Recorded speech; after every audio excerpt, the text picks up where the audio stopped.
Welcome back to another episode of ROC Boys Football. Again, taking a step away from the 2022 NFL Draft and looking forward to the 2022 college football season. Talked a little bit about the coaches, the coaching carousel, giving you our thoughts and opinions on the coaching the coaching moves. Now we're going to give you guys a little thought about the transfer players, specifically looking at the quarterbacks. We kind of ranked our most impactful transfers. Not necessarily the best quarterbacks that are in the transfer portal, but the quarterbacks that will have the most impact on their team next season. Dillon, I'm going to start with you.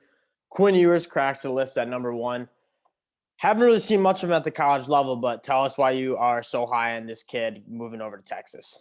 Well, part of it was the QB play at Texas was pathetically bad this year, and I don't really have a good explanation because I really thought that they'd be able to be okay with either Card or God, I'm blanking on the other guy's name. I'm a huge fan of him. Thompson.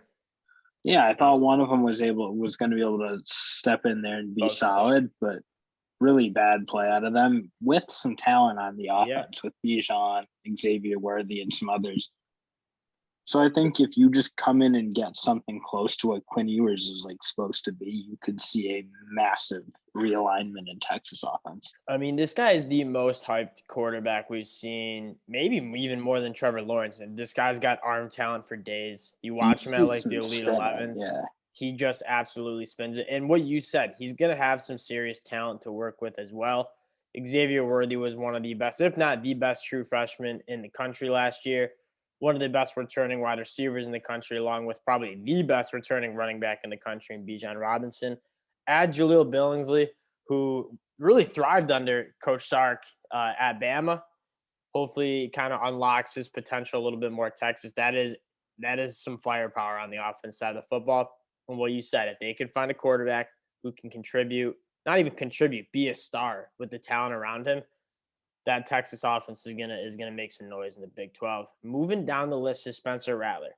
He cracks the second. Dill wanted Caleb Williams up there. I ended up giving the nod to Spencer Rattler, not necessarily because he's a better quarterback than Caleb Williams, but I mean South Carolina last year went 6-6 in the SEC, starting a GA, a graduate assistant most of the time at quarterback.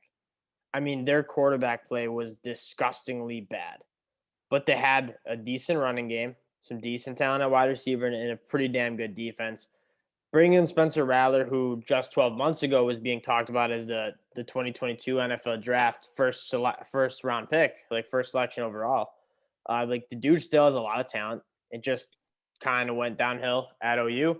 Gets a fresh start. I think he gets along with Beamer really well. Bring over Austin Wagner. The obvious problem with this is last year when Caleb Williams was on the field, granted, I wouldn't say he was killing it at OU. It's not like they were scoring on everybody and winning a ton of games with him. Like when they played Baylor, he still was bad. Yeah. But they did look way better with him versus Rattler. And that was basically every game they'd start Rattler, pull him, and they'd always look a little better when Caleb came in. So that's true.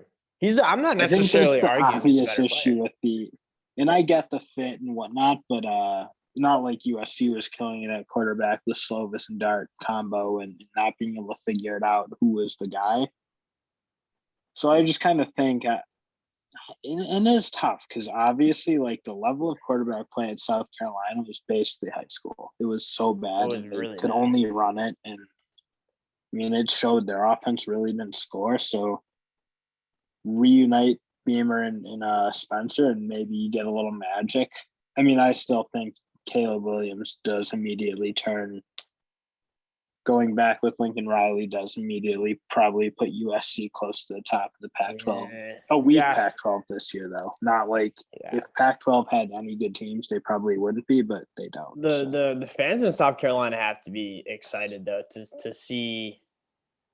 This team was competitive last year. There you won't find many people higher on the Beamer ball, on the Gamecocks than the ROC Boys this year. I think there's going to be a lot of money to be made. Although we'll see what Vegas values them at. But I really like what you saw out of that defense and just what the locker room kind of was made out of. There's a lot to be optimistic about heading down there in South Carolina. Let's move to our fifth guy. We talked about Caleb Williams. Max Johnson from A&M, again, not the best quarterback on this this table, maybe even the worst quarterback out of all these guys. Ooh, That being said, that's who you putting over Max Johnson? I would rather have Max Johnson certainly than Kedon Slovis. No, I think the others, close. I'd probably Bo Nix is tight. I'm a Bo Nix fan, so I don't want to say anything bad about Bo Nix. And Cameron Ward is very much unknown. And so is Jackson Dart, frankly. So yeah, but Max Johnson is a guy that he's very talented, but he, again, similar to the South Carolina situation, like Zach Calzada was just so bad for Texas A&M, which was a damn shame because Texas A&M was about as talented as a football team could be outside of Alabama and Georgia. They probably had the next most talented football team, loaded up on defense. They had some serious pass catchers and running backs, and Zach Calzada just can't hit the broadside of the barn. In comes Max Johnson. I think him and Haynes King will battle it out for that job, but I think both of them will be much, much better than the production they were getting out of Zach Calzada. And just Max Johnson got hosed at LSU. Like, he didn't have a chance. If you watch that offense, it never seemed like it was putting defenses under any pressure. They were always on their heels. And their offensive line was god awful. So especially when Keyshawn Butte went out, like then it was just wraps. Yeah. So I think what you saw with Johnson was a pretty good athlete, and he makes some good throw. I want to see him in a functioning offense. That's kind of what I want. He's been with the chaos of Coach O is left behind ever since 2019, and that team's never been able to figure it out anywhere. So he also has never been the guy. It seems like they're always trying to start other people, and they're rotating with carousels. He was the guy most of last year just by process of elimination, though. I mean, Miles kind of, but he became but again, it's like him, Finley, and Brennan have all kind of it's always been a jumble of who's going to be the starter. But this year he was. But then this year was just kind of a gong show for the whole. It's still terrible though. They still stunk on offense. And I think if anything, it got worse. And they pathetically in the beginning of the year couldn't run the football. Then they got it going later, but like for like the first couple of games we watching, it was like pathetic how they ran it like I think against USC it was like 20 times for less than 40 yards. It was a joke. Let's move on to Dillon Gabriel. He's more of a proven product. Like we know this kid can ball. Just the question is, can he ball at the Power 5 level? I think he can. I'm very excited to see how he fits in at OU. Levy's going to have a lot of I think a lot of things that are going to fit his game style and his play style. He's smart. He's accurate. He's a good athlete. This is going to be a good fit, and he's going to be a good football player for the OU Sooners, for sure. I like Dillon Gabriel, too. I'm not concerned about the level of competition because really UCF has played good teams for most days. That conference is just about as good as some of the Big 12 anyways. Yeah, exactly. Big 12 is not exactly world beaters on defense. So I'm not like wildly concerned about the step up in competition. I think the big issue is it's not like I guess OU did have pretty bad quarterback play in a lot of cases last year, but will he be able to elevate that team like much? I mean, they were still whatever, probably what were they, like 10 win or whatever? They still just losing a lot of offensive weapons. Are they keeping Well, I know. Are they keeping him at OU? Because I know Mario Williams is gone. Jaden Hazelwood's gone. And so it's just that's a lot of But it's like, I mean, it's not like those two are killing it, frankly. Like Jaden Hazelwood really never worked out, I would say. Yeah. So I get they're losing talent. I just think it's like the way he's coming into this situation is going to be very hard for him to elevate them much beyond what they were last year is kind of what it almost seems like. It'll be hard for him to be the reason they take it to a new level. He might just be a bridge guy. Guy. Yeah, exactly. But I think these other guys, why I have him probably below a Max Johnson, who I think he's proven to be arguably a better player than, is just Max Johnson. In what you mentioned, he has not gotten a shot on a particularly good team, and he's coming to a great team around him. So that's kind of what makes you think Max Johnson, a big level up on Calzada, coming into a great team. That's what it is. Does he have the chance to it's just a level up, vault them forward? Yeah, and that's the same for like Quinn Ewers, Spencer Rattler, and Max Johnson. It's just like they They're They're coming and coming filling into the shoes of, situations like, that need it. and they needed a Need it quarterback. bad. Cameron Ward goes to Washington State. So what's his name? Jaden DeLaura transfers from Washington State. He had a good year. Like when That's a we tough watched one him, for me because Jaden DeLore is really good. I'm a big fan of yes, him.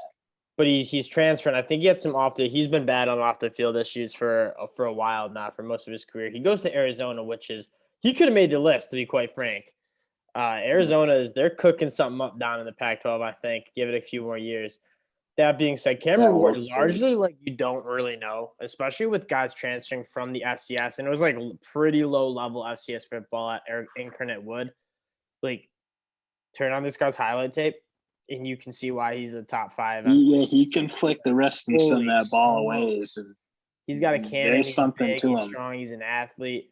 It's just like, let's see if he can put it together at the next level, because it looked like he was playing flag football out there. Like, guys were wide open. Guys were very open. Grass was just so open. Not a lot of tight windows. It looked like a little backyard football, which is like FCS football. Like, the talent and the speed is just not quite there. So we're gonna see if he can put it together at that Power 5 level. Other than that, not much left to say.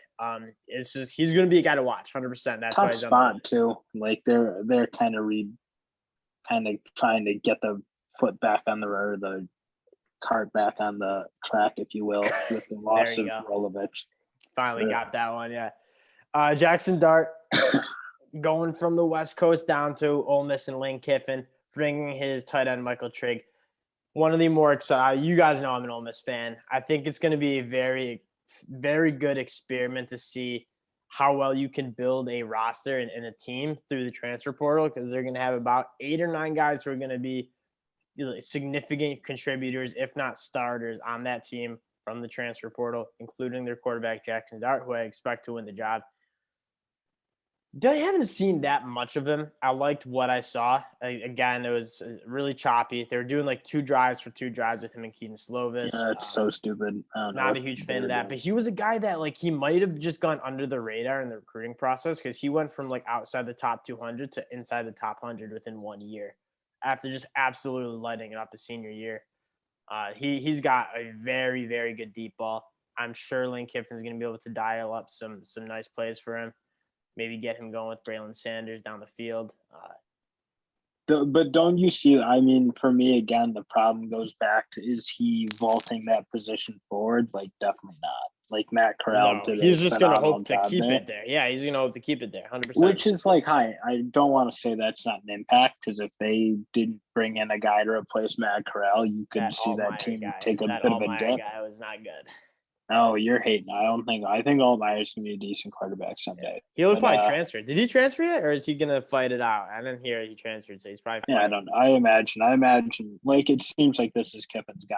He made a pretty hard run at him, it looked like, and obviously got him. So, like, it seems like this might even be like higher impact down the road, 2 years from now or whatever. Yeah. Where like, maybe he can even be better than Matt Corral, because he certainly has very high upside. So this year I don't see it as a huge impact, but I think the potential impact is quite big, especially if Kiffin can kind of keep doing what he's doing, whether he does it out of the portal, whether he's got to get the high school recruiting going a little bit, it seems like. But yeah, that's an interesting topic, where it's like, I don't think it's a great strategy to just keep grabbing guys from the portal to build your team. Like, you got to have a base fundamental group of guys that you bring in from high school, develop them, and have them in that program and in that culture for a while. But you can use, like, you've seen teams like Alabama use the transfer portal to round out their team. And so Jackson Dart, he's not doing a whole lot of rounding out. It's more filling in. Yeah, it's more filling in. So we're going to see how that works. But they got some good prospects. Go check out our Ole Miss video, because they got some dogs through the portal. Bo Nix at Oregon, again, talking about. He should be higher. I'm just going to go right now. With the most impact, putting him at like wherever he is 8 is laughable, because that's just like Bo Nix isn't that good though. Bo Nix at times was absolute magic. Yeah, and then at times he's like magic. Like when he LSU magic. Like 100%. I can't argue that. Certainly at times, he's bad, and I don't think the offense was like particularly wildly talented around him. He might be worth it. He might be worth going higher just because he's filling in for Anthony Brown, who's just Anthony Brown so had a bad. bad. He really struggled last year. Horrible. And that's a good team. They could run the ball. They were. I mean, Oh my I God, think they were so you're bad. looking at a bit of a rebuild even there because they lost some guys in the portal. And I don't know why they didn't go with their younger guys. Like when you see Anthony Brown struggling to complete a pass for over 5 yards, I think he was like 1 for 5 in the Pac-12 championship game. And he wasn't ripping it up on the ground either. So it was. No, he's no. I think Bo Nix Lamar is like quite a big upgrade right now. Oh, absolutely. Nice start for Dan Lanning. I like. Hopefully, it can give him a good season, not like a big step back. And if he can get the ball rolling on the right foot or on the, it's gonna be. Stop going to that, but stop. It's gonna be interesting because Oregon and USC both are like. Oregon was kind of had the upper hand for a while in the Pac-12, and now USC might be trying to take it back. We'll have to see. So we'll see. Yeah, but it's like they're both in the same Also, spot. your guy Kalen DeBoer may have something to say about you. Oh yeah. Two-man race up at the top, but there might be a Chip Kelly might have something to say too. There's a couple of Pac-12 teams. I don't think Herm Edwards has anything to say right now, though. Unfortunately, seems like not. Like Kedon Slovis made the list, and I just think it's interesting because him and Kenny Pickett have very similar games. Like they're both. Besides that, Kedon Slovis is a statue, but yes. Yeah, that's probably that's probably fair. Kenny Pickett's much better at extending the plays, but they're both very accurate with the football. And Kedon Slovis, I was a guy not very high on him. He was getting mocked as a top 10 quarterback going into the year. And like there's just not much that exciting about him. Similar to Kenny Pickett. Kenny Pickett's not going to wow you with his arm strength, but what he's going to wow you with is like managing pockets, being accurate with the football, processing at a high level. I think Kedon Slovis can do all of that. The big thing that not enough people are talking about is Mark Whipple, their longtime OC, and did very well developing Kenny Pickett, has now gone to Nebraska. And so maybe one of these Nebraska quarterbacks makes the list too. Because Mark Whipple did a phenomenal job at Pitt and then left for the same OC job in Nebraska, part of Scott Frost kind of revamping, going all in for kind of trying to keep his job. I'm not a Kedon Slovis guy. I thought he was given a pretty good chance for like 2 straight years at USC. Like they did give him the ball, and I get the team wasn't like great, but God, you still got to put some numbers. You got to be better in the Pac-12, and he just never was. So I don't think he's like I just don't. He doesn't excite me as a player, and I know you just mentioned that he's kind of he's does everything well, but I don't even think he does that enough personally. I just I don't. I could see him not start. I could see him not starting. To be very frank, like that's real. I mean, I don't know about that, but he hasn't won any games. Great. He's never won any games ever. He's gonna start. He's gonna start there. Anyways, we'll see. Yeah, we'll see. We'll see. Yeah, we will. Yeah, we'll see. two more transfer targets that are still in the portal but have not officially decided where they're going to be playing. JT Daniels from Georgia, obviously a very Arizona State. Sorry. Oh no, JT, and then Jaden Daniels from Arizona State, also in the portal, not very well liked by his teammates. If you guys saw the Instagram or Twitter videos. But both very talented football players. I was really excited for this Arizona State team, and one of the teams I kind of missed on. I was excited for Rashad White. I was excited for JT Daniels. I was excited for some of those kind of like the young. Well, Jaden Daniels it did hurt him that the wideouts were dropping a whole lot of balls, really but he wasn't good. He wasn't helping. Even him, he was just running. He's just taking off every play. It seemed like, but. You need an offense that supports him and gets. I will say, I think in a good team, he's probably a pretty good look. Do we want to sign off? Where you think where is his best fit? I'm trying to think for JT Daniels. I think UCLA actually I actually think he can step and be a bit of an upgrade from DTR. Ooh. I think he runs a little better. I think they're similar passers. Maybe. I don't know. When you saw Jaden Daniels playing his best, he was really, really good. Like, I don't think you've ever seen that top end game out of DTR. I think JT Daniels, I'll give you my take on the Bulldog. I think he could fit in at like an Auburn. Because I think that's an SEC team that like Zach Calzada stinks. Like you not want to be relying on him to go win your football games. And so you could maybe see him going somewhere like that. He's gonna go somewhere where he knows he can start. He's got to hit this year. UNC might be not a bad either of them at UNC. Yeah, UNC just doesn't play a pro style offense that I think JT Daniels kind of needs. Yeah, it's true. He might be more of a Jaden Daniels team, but if he could be like Mac Brown with Vince Young, you recreate that magic. Trying to think, one more team maybe. UNC. Who's LSU playing? Who's JT LSU? Daniels should be at Pitt. Yeah, maybe. But obviously that's Kedon's job. Well, Kedon Slovis did beat JT Daniels out too, so. Well, not really. He kind of more got than anything.